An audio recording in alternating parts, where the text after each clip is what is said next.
اللہ تعالیٰ علیہ وسلم۔ اپنی خوش نصیبی پہ جتنا خوش ہو جائے اتنا کم ہے۔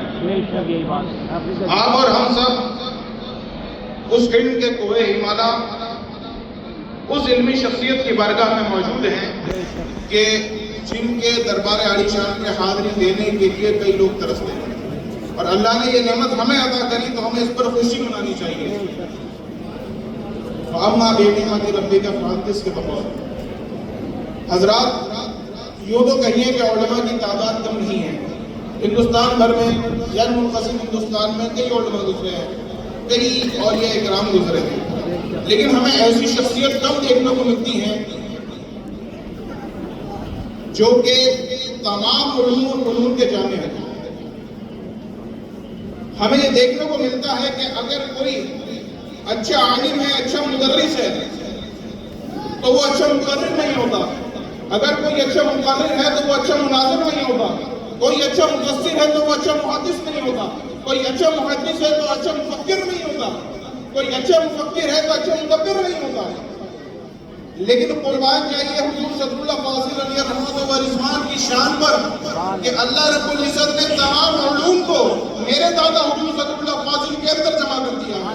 اللہ آپ میرے دادا حضور صلی اللہ فاضل کو کسی بھی میدان میں کسی بھی فن میں دیکھیے تو سب سے ارفع والا شان میرے دادا حضور صلی اللہ فاضل علیہ رحمت و رضوان کی دکھتی ہے۔ آپ اس میدان میں چلے جائیں، اگر آپ خالص قرآن کی تفسیر پر چلے جائیں کہ جو آپ نے قرآن کی تفسیر کی ہے، کون نہیں جانتا؟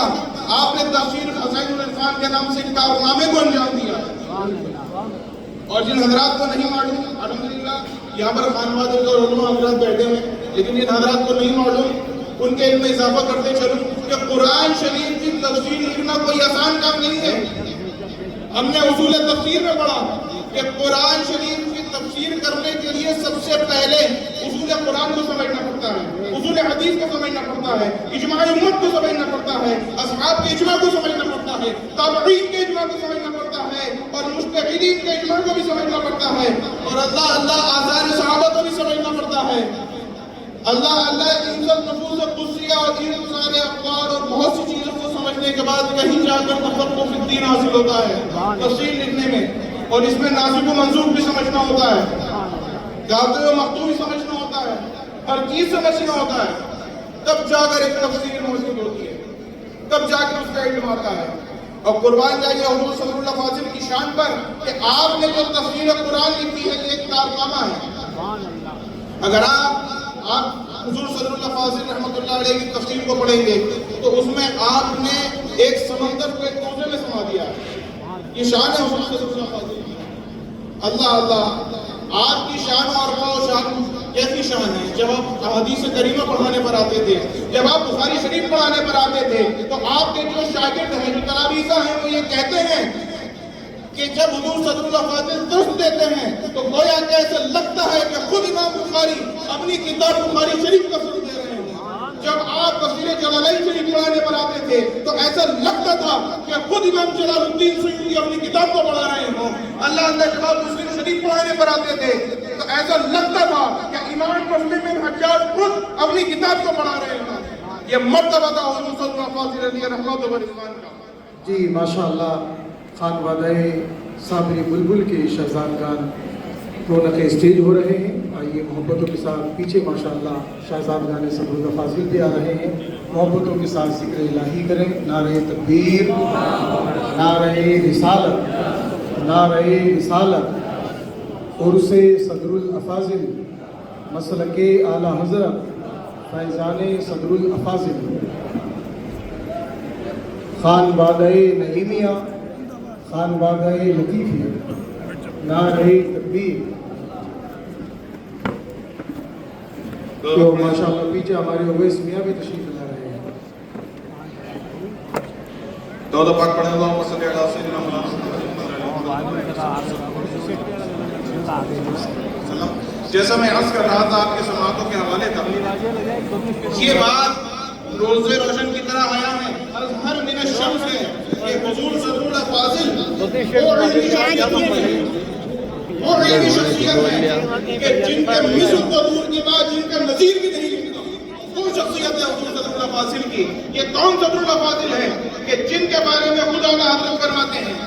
کچھ لوگ اعلیٰ حضرت کی بارگاہ میں آتے ہیں، عرض کرتے ہیں مجدد دین و ملت، اے پروانِ شمع رسالت، آپ کے بعد اگر ہمیں فتویٰ لینے کی حاجت پیش آئے تو ہم کس کی بارگاہ میں جائیں؟ کیا فرمانا چاہیے تھا کہ حضور صدر الشریعت کے پاس جاؤ، کہ میرے شہزاد خان کے پاس جاؤ، میرے اور علماء کے پاس جاؤ.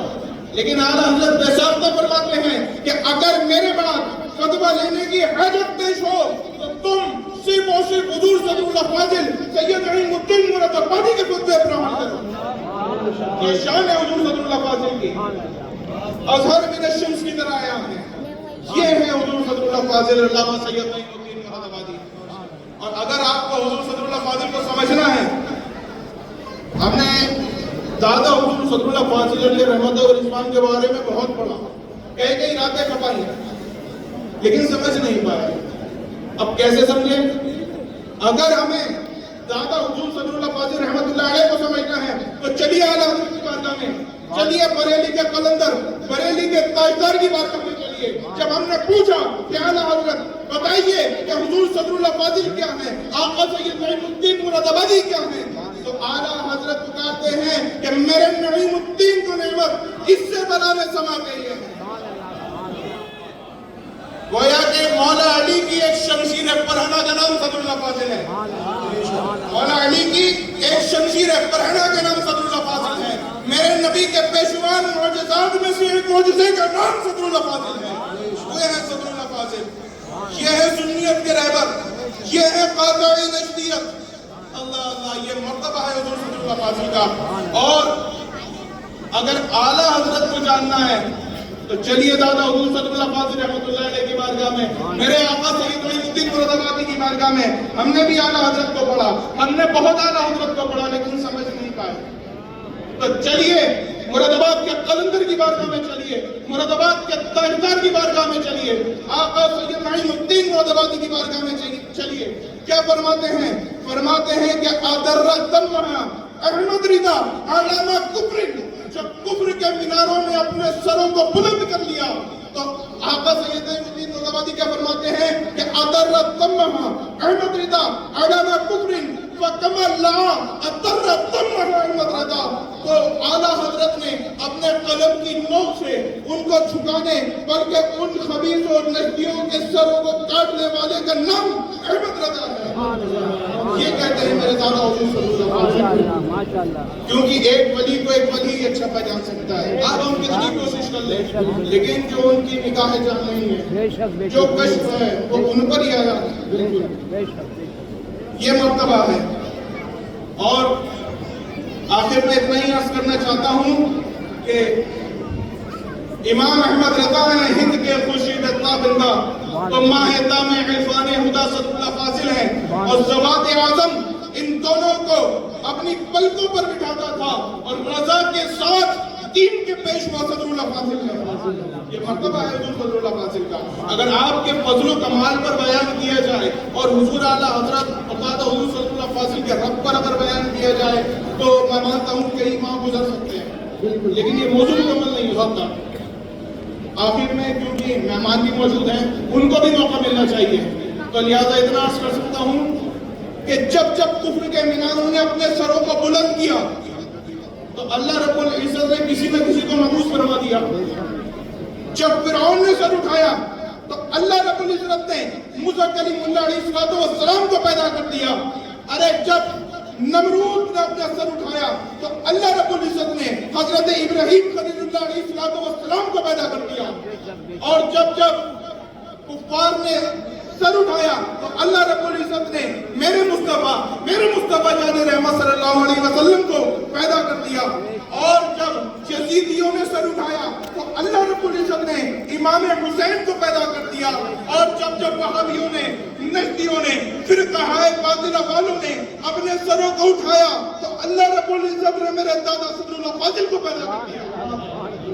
یہ شان ہے. اور آخر میں اتنا عرض کرنا چاہتا ہوں کہ شرک کا جب ناز کرنا احمد مختار پر، نکتہ چیز لوگ علم سید ابرار پر، ہر ولی ہر غوث کو بے دست و پا سمجھا گیا. یا رسول اللہ کہنے پر دا قدوہ شرک کا. آخر میں مشیت کو جلال آ ہی گیا، میرے آقا کی ولادت کا سوال آ ہی گیا. صورت تسکین کی نکلی دل سیماب سے ایک کرن پھوٹی اچانک چرخ پر مہتاب سے. اس کرن کو اہل دل صدر الافاضل کہنے لگے، امت خدم الرسول کا پیشوا کہنے لگے. اس کرن نے راہ ایمان کو منور کر دیا، پھول تو ہے پھول خاروں کو گلے تر کر دیا. اے امام قوم امت کے نگہباں زندہ باد زندہ باد یا سید صدر الافاضل زندہ باد.